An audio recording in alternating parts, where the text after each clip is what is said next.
Hi everyone, this is the beginning of a new spot on Prairie Sage. It's going to be about, and because I'm a writer, get lots and lots of requests from beginning writers and have for years about, where do I submit my manuscript if I finished it?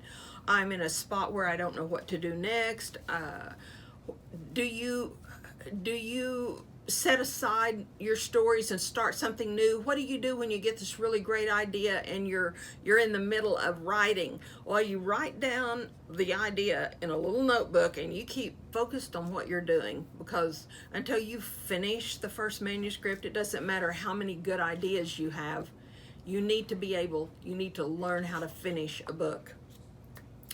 So the first thing I'm going to ask you is, what genre are you writing in? If you don't know what that means, you need to. It means the category. Are you writing fantasy, romance, fiction, women's fiction, nonfiction, straight mystery, horror? What are you writing? You've got to know the genre. You also need to know your target audience. Age, is it an age-related storyline? Are you writing children's books? I mean, writing is writing. The rules apply to every genre through all facets of the process. As a writer, you have certain things you have to do, and you have to do them right. So know your target audience, and then what publishers are you targeting?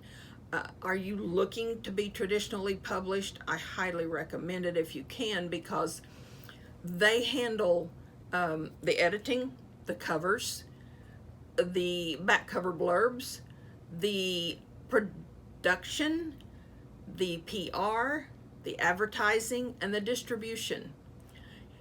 If you're self-pubbing, you have to do all that yourself. And you think that writing a manuscript, writing a book, and then just self-pubbing it and making some money real quick is an easy thing. It's not. And if you don't know how to format, because everything that is self-pub now goes up on an e-reader, and then you have to choose if you also want it to come out in print, and that's a whole other thing. One is a PDF, it's for print.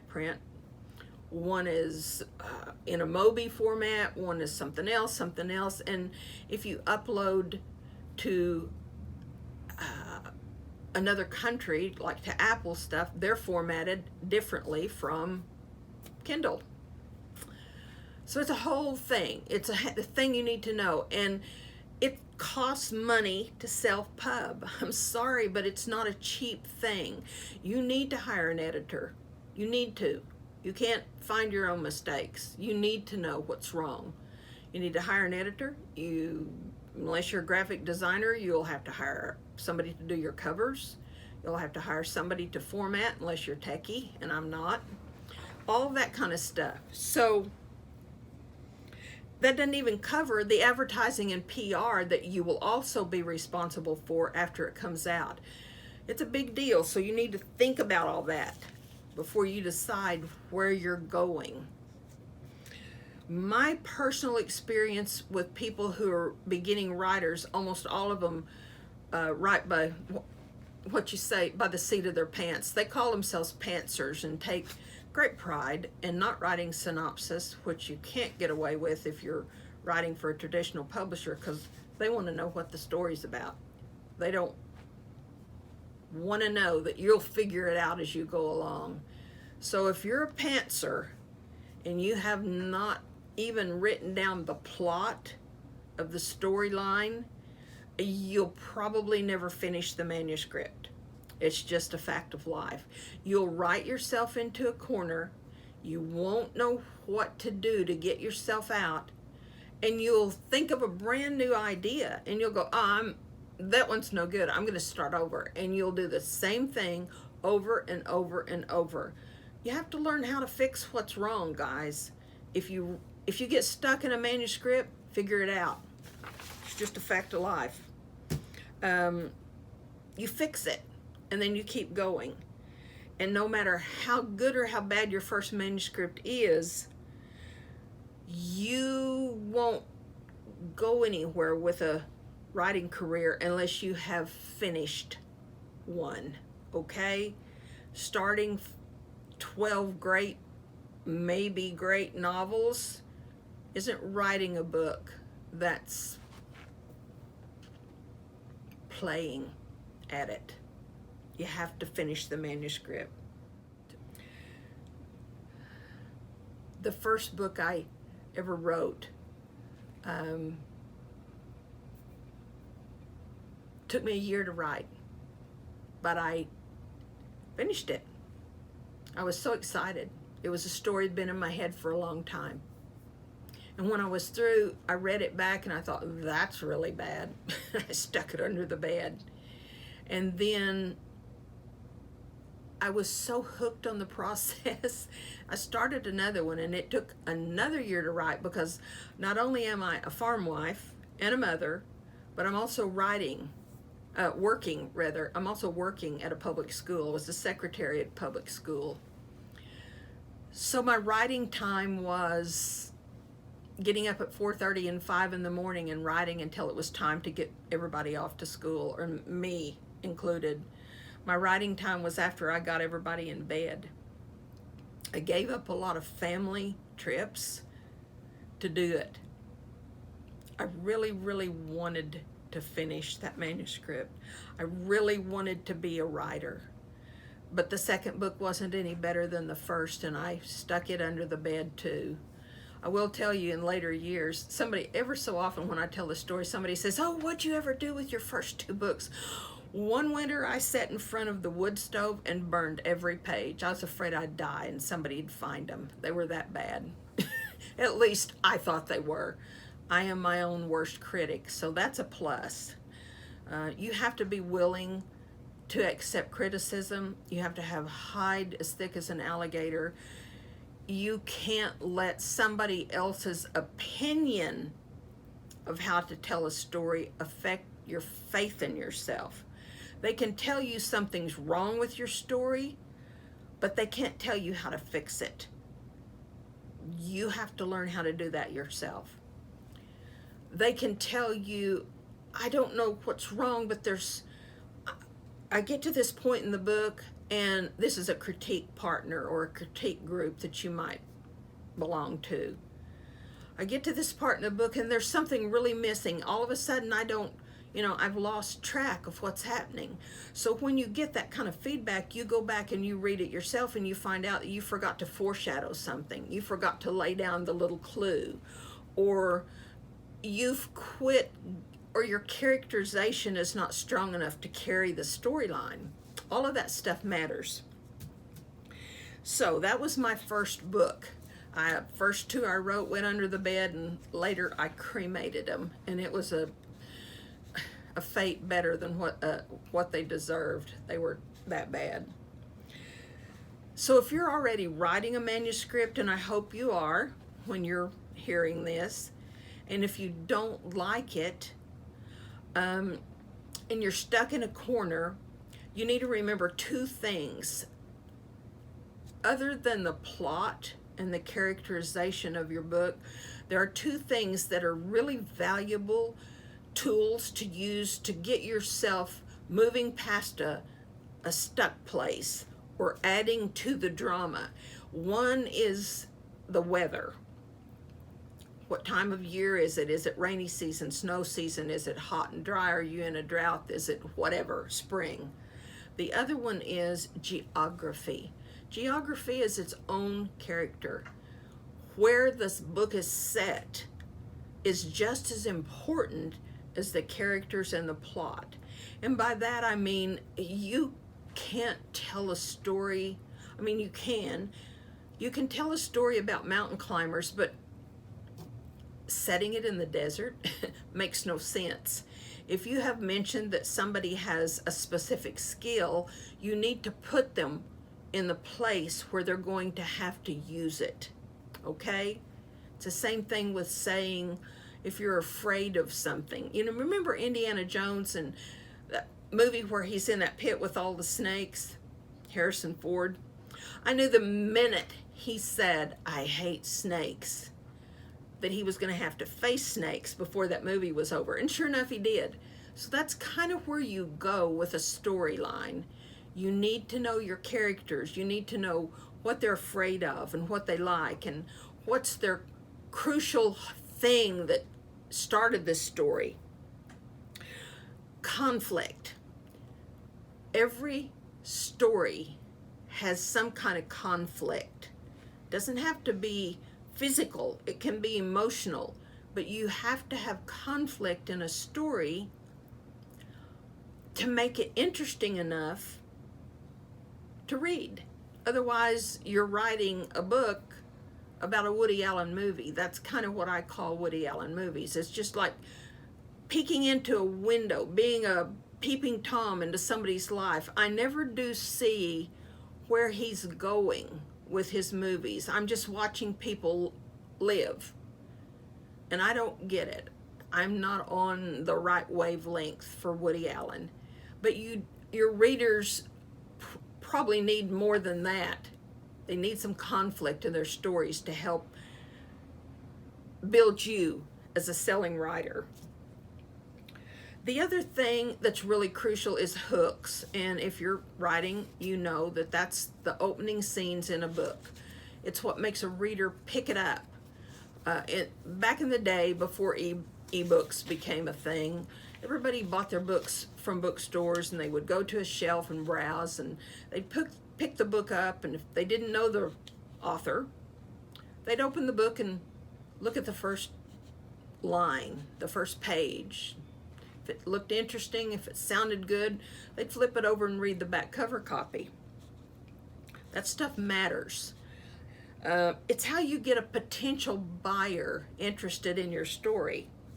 I also have a thing about liking to end my chapters with mini hooks. It's the one thing that keeps your reader turning the pages. Every time I have a brand new book out, I will get emails or messages from readers, and they'll tell me, I read your new book. I hate you. I thought I was just going to start 1 or 2 chapters, and I couldn't put it down. And I didn't go to bed till 3:30, 4 o'clock in the morning, and I had to get up at 7, and I hate you. But that was the best book I've read in a year. Well, those words are golden to a writer. That's your whole purpose. That's what you want to do, is keep them reading, keeping those pages turning. You can't have this one really great scene in a book that you think is going to sell it if it's in the middle of the book. And you've got to have really great scenes all the way through the story to keep somebody reading. You can't have 30 pages, the first 30 pages of okay, and you're thinking, oh, I can't wait till they get to page 31. They're going to love it. Nope, they'll never get to page 31. They will never read that scene because you lost them. It wasn't enough. There was no conflict. There was no story. There was no plot. There was no pacing. There was no dialogue moving it along. One great scene doesn't work. It doesn't carry a book. 2 or 3 great scenes don't carry a book. You need a story that keeps pages turning. You just have to live the story with the reader. I see my stories playing out in my head like movies, and sometimes I'm just taking dictation. I know lots of writers like this. I'm looking at the computer screen, but I don't see words. I see a movie, and my fingers are on the keyboard telling the story.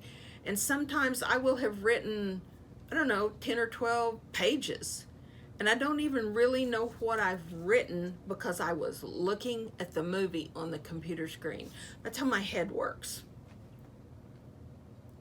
When I was a little kid, from the time I've been a little kid, I always thought everybody could plan what they wanted to dream and then go to bed and dream it, because I can. And I still do sometimes. Almost all of my books were movies in my head first. They were dreams. I know that sounds bizarre, but it's how my mind works. I came this way. So what my learning process was having to learn how to put on paper what I already saw in my head. And like I said, if you mention a firefighter who has quit he quit being a fireman because of a disaster. If you mention that as part of his conflict, before that book is over, he's gonna have to fight a fire somewhere, so just prepare your storyline for that. That's just the way stories work. And if you name some character, secondary character in a book, then they're going to have to matter more than that one little scene. Otherwise, call them the nurse, the policeman, the postman. Don't name somebody that doesn't have a focus in your story. Whatever is broken within your characters in the story, and like I said, physically or emotionally, or something that happened in their life that has frozen them in time, they can't move forward because of XYZ, that's going to have to be resolved before the end of the book. Just know that you have to bring that full circle. There's some examples I want to tell you about. And the best way to do that is for me is for somebody to show me. They can't just tell me. I need to see it. I need to either see it visually or hear it. And so I'm going to read a couple of characterization things that made a character come to life, and they're the ones, some of the ones that have been some of my reader favorites that they talk about still, and I mentioned in a lot of workshops too. There's a lead character in this book, and this is an old one from the early 90s called Deep in the Heart. But this is how the lead character is introduced in the story. John Thomas Knight always knew he was going to hell. He just never thought he'd get there in a yellow cab. That's the intro to that character. Then you read on a little ways down, since his plane set down in Los Angeles 2 hours ago, he hadn't prayed more in his entire life than he had now. And he still wasn't certain he was ever going to see home again. This is him in LA traffic. From where he was sitting, Cherokee County, Texas was looking better all the time. Here in LA, traffic didn't flow. It snarled and jammed, and the people who drove it wore equally snarled expressions. Okay, there's your characterization of a man, and you still don't know what he looks like. You don't know why he's where he is, but you have been put in his scene. He's in a cab. He's from Texas. He just came to LA, and the traffic is appalling to him. Came from a small town in Texas, and he's a lawman. And what he has done is he answered an old girlfriend's desperate plea for help. She's an actress in LA, and she's been telling people she's being stalked and someone's trying to kill her, and nobody believes her. And in a frantic last-ditch effort to save herself, she remembered him from her first childhood sweetheart. She doesn't know he's a lawman. She just sent a plea, come help me, help me. And here he is, in hell, in a yellow cab. Okay. This is the first book I sold, 1991. I acquaint this with the first year I became a grandmother. That's the year my first grandchild was born. She and I share an anniversary. Her birthday is the anniversary of the sale of my first book, so I always know how many years I've been published because I know how old she is at every birthday. This is the opening sentence in this book, and the story was already in my head before I started it, and I wrote this book on a yellow legal pad and typed it on a typewriter a long time before computers, and retyped it 7 times before I sold it, because editing was white out and retyping. That was editing. So this is the first line, and honestly, it sold the book. It sold the editor on reading the rest of it, because she told me later. She became one of my dearest friends, Kate Duffy. She's since passed away. But she told me, she said that first line was a killer, Sharon, and we loved it, and the whole rest of the book was the same way. So this is the first line. Mackenzie Hawk watched in silence as the only person he had ever loved was buried beneath 6 feet of the driest, rock-hard earth in Oklahoma. It was oddly fitting that old woman's final resting place was where she had existed in life, between a rock and a hard place. This was the beginning of a journey I was born to take. I do not take this journey lightly, and helping, besides the doors I've opened in my stories for others, I hope that all the knowledge I've learned through this publishing can help you guys on your path. I want so much for you. I want so much for you to succeed, if you want that as much as I did. I've self-pubbed. I told you I had. And that was harder because I didn't know anything, but this is the first book I wrote and self-pubbed. I hired a cover artist, a cover graphic designer, Kim Killian. I hired an editor. I had a friend help me format this. I couldn't, and after this one book, I swore I'd never do that again, and I've hired it formatted ever since. But this is not strictly romance. I call this just fiction. It's just a fiction with a really good story. And this is the opening. This is the opening. And I also have an example of a chapter ending, a little mini hook from this too. So I want to read both of these to you so you can get an example of what I'm talking about when I say catching someone's interest with an opening scene and keeping them reading with a little mini hook at the end of a chapter, okay? And this is A Field of Poppies, and I'm gonna brag on it. My first self-pub, and it won a bunch of awards from publishers who would not let me write it because it was different enough, and they didn't want me out of my little box, and they rejected it. I don't even remember how many publishers rejected it.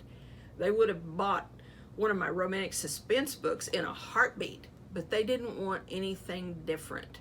And that's the thing that writers deal with still, and that's a plus for self-pubbing. But you got to be prepared for all that comes with it. Okay. Poppy Sadler hated rain, and it had been raining for hours. The kind of windless downpour that shrinks a person's environment into a wormhole view of the world and sends a spirit into emotional demise. Without guttering on the old clapboard house that was her home, she couldn't even see the street. A wet gray curtain had been drawn between her and the rest of humanity. Got that image in your head, okay? And it goes on to tell her story. But that's the opening scene. This is a really good example of how to end a chapter. And this is the hero trying to catch up with Poppy, who has just received devastating news about her parents. Okay. At first, his focus was on traffic And then he glanced at the bridge, saw a figure standing on the footpath, and knew it was her. When he saw her go down, his heart slammed against his rib cage. This time he didn't hesitate as he hit the lights and siren and went flying through the last traffic light, leaving a rooster tail of water spray behind him. He braked as he reached the bridge, slammed the car into park, and jumped out running. She was sobbing so hard she didn't even see him. He didn't bother trying to talk to her. When he bent down to pick her up, she didn't fight him. "I've got you. Lean on me," he said. She went limp. Kept him reading. That's how you do it. You'll find your own way through it, but that's how you do it. You make the reader not want to put it down. I have one more little instance, and this is a bit of a longer thing, and this is my brand new book, The Missing Piece. I had to fight for this too because it's not a romance. It's not even a romantic suspense in the traditional word. I call it a mystery with a really good PI and his assistant, okay? They each live separate lives, but together when they work, they're dynamic. And so far, the feedback is 5-star, and I am so over the moon about it because I have 4 books contracted in this series. It's called The Jigsaw Files, and I want to read you about a page and a half, little bit, about the introduction to Charlie Dodge and his assistant, a woman named Only Wyrick. Driving behind a semi on the Dallas Beltway during morning rush hour traffic wasn't for the faint of heart. Doing it in the rain was like driving blind. The windshield wipers on Charlie Dodge's Jeep weren't making any headway with the spray coming off the truck tires in front of him. Although he'd been in this situation countless times, it didn't make it easier. The knot in his gut had nothing to do with the weather and everything to do with going to see his wife in the Alzheimer facility. His frustration was that he had to stop by his office beforehand because Wyrick demanded it. He still wasn't sure how he let a woman that bossy and eccentric become his office manager, but she was now entrenched. She was a shade over 6 feet tall, thin as a rail, and usually dressed like a cat burglar. Sometime in her past, before he knew her, she had survived a bout with cancer. She kicked the cancer, but it left behind a calling card. She was, to her disgust, forever bald. Plus no eyelashes, no eyebrows, and no boobs. The last due to refusing breast reconstruction, solely her choice, in an act of defiance at the fact that she could no longer grow hair. If she had to look weird, she was doing it on her own terms. Being ex-military, Charlie was shock-proof, so he didn't give a rat's ass what she looked like. She was a tech genius, a member of Mensa, better at karate than he was, had a pilot's license, and drove a Mercedes. He had yet to find something she couldn't do, and do well. But it was her unwavering honesty, her dedication to making his company successful, and knowing that she always had his back that made him tolerate her constant and brutal assessment of what he was doing wrong. That's my intro to Charlie Dodge and Wyrick. She's been well received, and so has Charlie. People identify with somebody with dealing with a spouse with Alzheimer's. People identify with someone who is a cancer survivor. People identify and empathize with loss. And Charlie's losing, and she's already lost. It's an awesome setup, and I've already fallen in love with both of them. I don't know what I'm going to do when that 4th book is over with. I don't know. I may write those all by myself. They may become a self-pub story too. But that's what you do when you're a writer. You're in control. You have the power. You just have to have the knowledge to use it right. That's all I have to say to you in regard to writing number one lesson. If you have specific questions, post them on Prairie Sage on Facebook for me, or, private message me sometime on Facebook, but don't flood it. Let's just stick on the Prairie Sage stories, on the Prairie Sage page on Facebook with your questions, all about writing, and I'll try to address them as we go along. Will it have at least one video a month that's related to writing? And I wish you all the best. And for now, this is the end of the first lesson. And I'm Sharon Sala, and I'm a writer, and I am the Prairie Sage.